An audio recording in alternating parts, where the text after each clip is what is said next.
Amazon Arena, BTK and WETRND Esports. What an amazing way of putting up our semifinals before that. Yes, I mean, again, you just brought a great point there. This is the semifinals of the KWC, and we are starting off with a banger of show match for both of these teams. The crowd in the Amazon Arena, can we get a Jayo?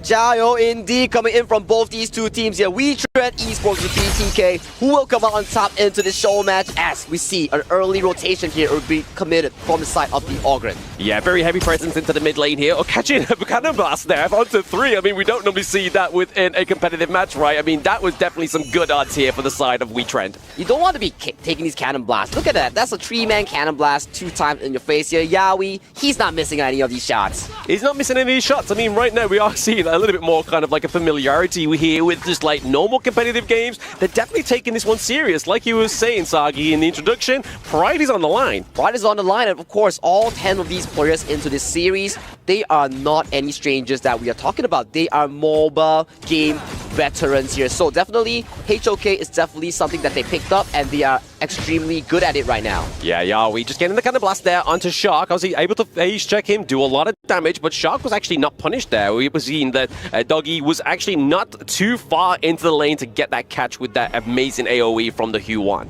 But talking about roamers right now, Yawi definitely has a very big presence onto the map right now. He is landing all these cannon blasts, making sure that Shark does not have a good time here. And H2O here, just chilling towards the mid lane here, wants to look for these catches. But look at Fried Chicken here, he might be caught out. Yeah, look at the catches, and speaking of which, we do force the flash here from Fried Chicken. He gets out, he's not going to get cooked just yet. Ooh, the side of WETRND Esports, they're cooking this early game well, and Fried Chicken might be caught out here. I mean, if you're a chicken, you don't drop back into the deep fryer, but when the deep fryer is Orgrin and it's on your side, you get the pickup of Renegade. He baited that so well. He knows for a fact that Renegade, I'm reading your mind. You want this kill? Nah, bro. Best player one got my back here. He did. He came through within the thick and thin, right? But this bloodthirsty Kings are looking very thirsty at this point of the game. I mean, Hoon now level 4 on the Kong Ming. Obviously, the winning strategies are going to be coming in pretty soon. Yep, it's coming in pretty soon here, and Hoon, you're just looking at him, it's like he's racking up so much of these gold coming in from this Kong Ming. We know for a fact, Kong Ming requires gold here, and Hoon, he's extremely good at farming gold. Very good. I mean, to be honest, they got 2 obviously carry potentials here for the side of Bloodthirsty Kings. They've got the Kong Ming, they've got the Marco Polo. Mobazine really needs those attack speed items first off, but right now, a little bit of a brawl here. We do see the Dharma Renegade going into the back line, but they gets pushed away. It's going to be the Fever Barrage. Mobazine not catching any, but the Cannon Blast coming through here. Win onto the back line is H2. Whoa! He gets the pick off of Mobazine. They get a double kill onto Shark, making him. Both baby sharks are going down. Both baby sharks going down. Yawi with that 3-man cannon blast to salvage 2 kills on the side of BTK here. But still, BTK comes out on top with 3 return kills here. Best player one, I gotta say, he's solid on this Ogre. And let's check out the replay real quick. Engage comes through by the side of BTK here. They're shaking hands real quick. But look at Mobazine jumping in with the Fever Barrage here. Ooh, that cannon blast. Immediate jump by the lamp here. But Shark was crucial in stopping H2O in his tracks. Yeah, I mean, that Conductor of Souls there, for those obviously in the audience, is pretty huge of a bit of a comeback. A second life for Orgrin, right? I mean, we saw there, Yahweh was out of there. He took a big L with that winning strategy. He took a lot of damage already onto the chin, so he went back in. I feel like that was a bit of a mistake here for the side of WETRND Esports.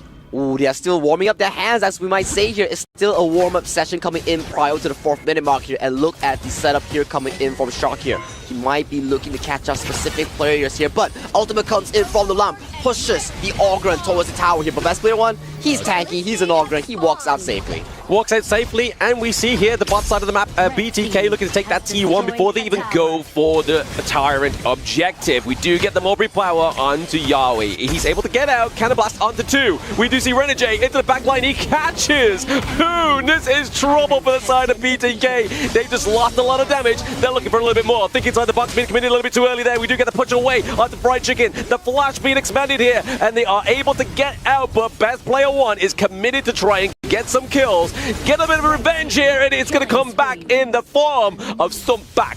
Sumpback gets taken down by best player one here. That fight alone, Renegade came in clutch, set up so much success here coming in for the side of WETRND Esports, but still, best player one, he was not there, and he's the main tag and the main carry of the team right now as of this game. Main carry overall, right? I mean, if we're looking at the gold lead, we haven't really mentioned it just at this point in the game, but BTK are actually quite a little bit ahead, right? I mean, like 2.2k if we're going to be kind of just keeping it, locking it in on the mark there. So those kind of resources going over to the likes of even Mobazane, Hoon onto the Kong Ming, it's going to be trouble here for the side of WETRND Esports. I gotta agree with you because talk about objectives, talk about all these map rotations here. BTK is seemingly coming out on top in all these exchanges so far.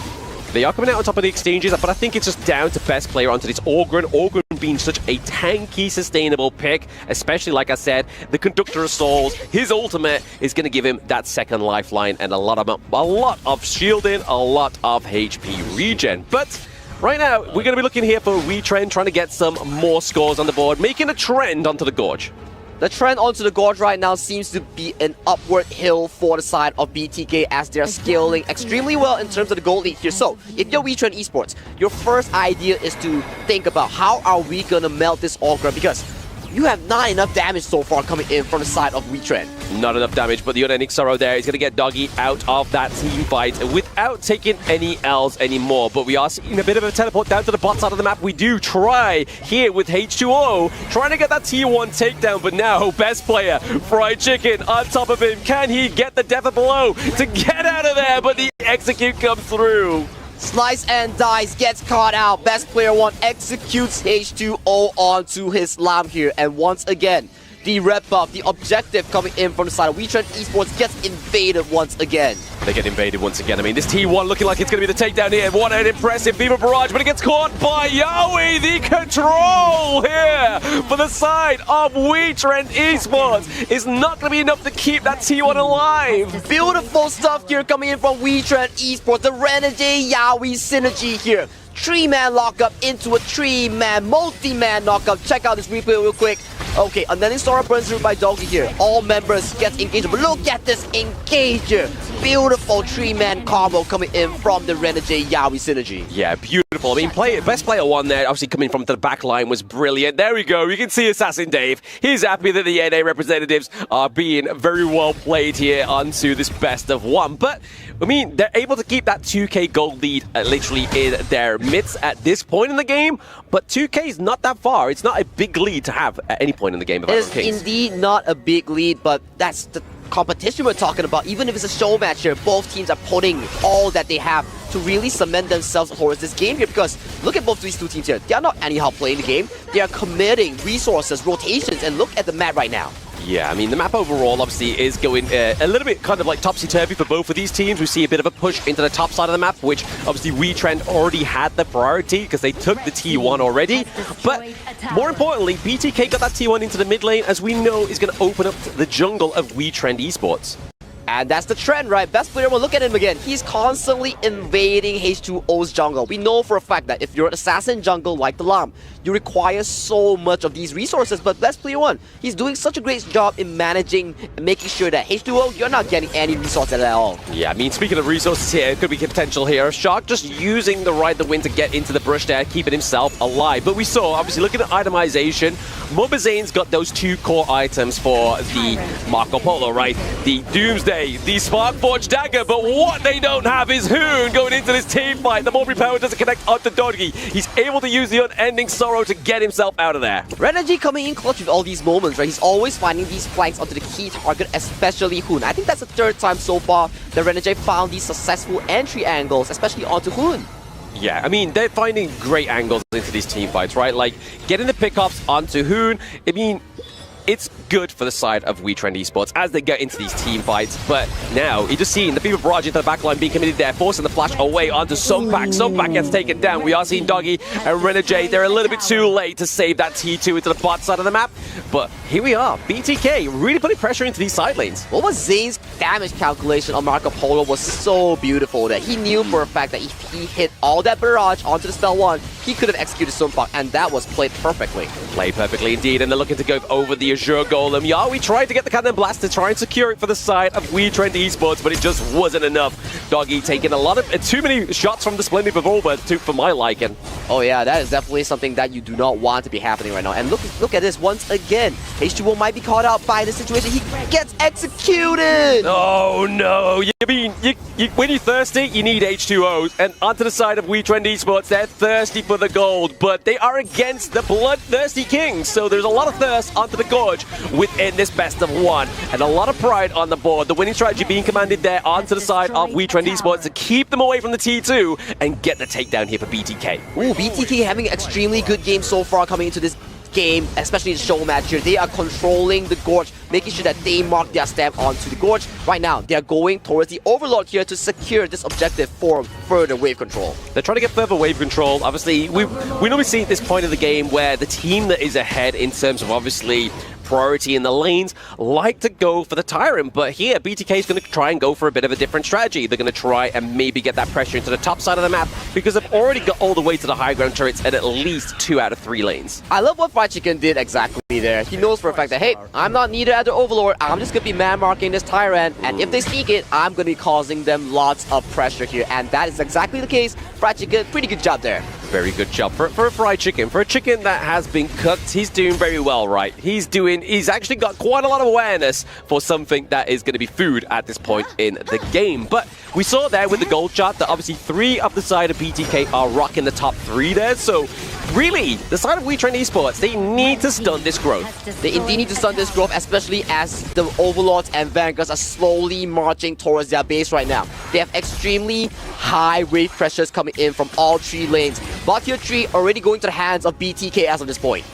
Yeah, I mean, look at that. So we were looking around about 2k gold difference at certain points in the game, right? But now it's definitely a sizable amount here for the bloodthirsty Kings. I mean, if they didn't have a gold lead with a name like that, I feel like it's misbranded, but into the point here is going to be the think inside the box catches 2. Is this going to be the comeback? The trendsetters, WETRND Esports, they get a pick up onto the farm lane duo there, but Fried Chicken into the bot side of the map, trying to put pressure onto Renegade and Dodgy as the side H2O trying to keep them away from that T3 in the mid lane. Ooh, H2O, the assassin legend here, cleaning out 3 members from the back end here, and Yawi once again, I gotta comment this guy.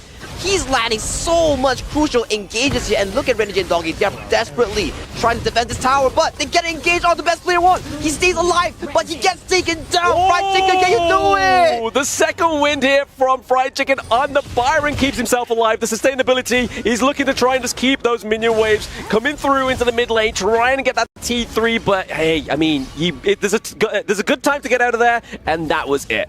Clutch moments coming in from both teams here. That was an explosive team fight here. Once again, the Renegade Yawi synergy is showing up massive. Let's check out the replay real quick. Okay, Renegade, he has his ultimate real up. He's looking for the angle. He goes in for the knockup onto best player 1. Boom. Sets him onto the wall. H2O comes in with the execute damage. Yeah, execute damage come through there cleanly there for the side of WETRND Esports. But I mean, that was what, like a 4-1 trade overall? We are seeing it in the actual live that both mid lanes have been traded here. H2O gets the Shadow Tyrant for this point in the game. So obviously, WETRND, for those at home, are going to have the extra damage, have the extra movement speed coming into these next team fights for about 75 seconds. Oh, Mobazane, he finds Supak. Supak gets found out. 1v1 between Supak and Mobazane. Who goes down? It's a win for Supak! This is how powerful the protective wins are on the console U pick here. And this is why it's one of my favorite mains. There it is. Just using that movement speed from the protective wins. It's not going to be enough to get him out of Fried Chicken's palms. And he does get cooked and fried. But hey, a 1v1 win against Mobazane here. We take that, and Supak comes out on top here. But that's not his base here. He falls towards Fried Chicken and Shark. Yeah, I mean, overall, if you're looking objectively, BTK are playing the map a lot better, right? I mean, they still have a T1 alive in the mid lane. They still have T2s into the side lane as well. So really, they're putting the pressure on quite thick into the early game, which is giving them this kind of lead that we're seeing right now. But there we go. Yahweh with the great think inside the box. Renegade with the collapse onto Motsu as well. Crucial crowd control 3. Down goes Shark. But still, we have Fried Chicken and best player to 1. They are looking as the best duo onto the side of BTK. They're looking for a little bit more, but they are still trying to run these minions through into the T3. They get it. Takedown. Okay, Mobazane looks to jump in with his ultimate right here. He's looking for the kite right here, and HP1 goes in. So much damage onto the Gorge right now. It's a 2-for-2 trade. Can we look for a team fight here? I do think so, because BTK, they're running out of spells here. Yeah, I mean, that Opal really putting pressure onto Mobazane. I mean, the range from the Gonzo U here, we're seeing the Daybreaker being built, so we are getting to that late game itemization here on this hero. But after that, WETRND Esports managed to bring that goal lead to around about 3K again. Look at this Yaoi Renegade combo once again. Yaoi always on the front and looking for these big engages. Renegade with the immediate flank, catching out Kun and the members of BTK once again. Wow, Renegade, he's so good with these angles. So good at the angles, but here the conductor's all being committed as well. But Doggy is looking to use the unending sorrow, but still gets taken down. The death precipice is gonna be all they need on the side of BTK. But impressive, Yaoi is. Imagine how funny it would be if he watched Assassin Dave's video on these combos of Motsu. Well, I gotta say here, he doesn't have to watch it, but he's definitely doing pretty well. Maybe he can improve better if he watches Dave's video here. But look at it at wave state right now. 4 members strong coming in from BTK. They're pressuring this crystal right now as it's almost going down. Renegade, so low on health. So low on health there. I think inside the box already been committed, but the damage is still here for the side of BTK. Hoon is here, but who is not here is those minions or vanguards, but it's going to be Mobazane and Fried Chicken trying to shepherd them through, knowing he doesn't have to think inside the box. Yaoi is going to get dived on here. This could be the spell of the end. Mobazane's like, guys, I'm not going for the fight. I'm going for the crystal, but Fried Chicken's going in. And BTK are your show match winners. The Kings got their honor from this show match as they take down WETRND Esports in this best of 1. They came out on top. They came out on top, and North America stand up. NA does no longer represent near airport. Wow, what a game here coming in from both teams here. BTK definitely showing us they adapt to this game quick, and they were showing very good map control here. I mean, overall, control-wise, you have to give it over to best player 1. Like the trash talk that Renegade gave him, saying he's going to make him look like worst player 1, that gave him the fire he needed in this game. He was super clean onto this org run here. His damage control, how much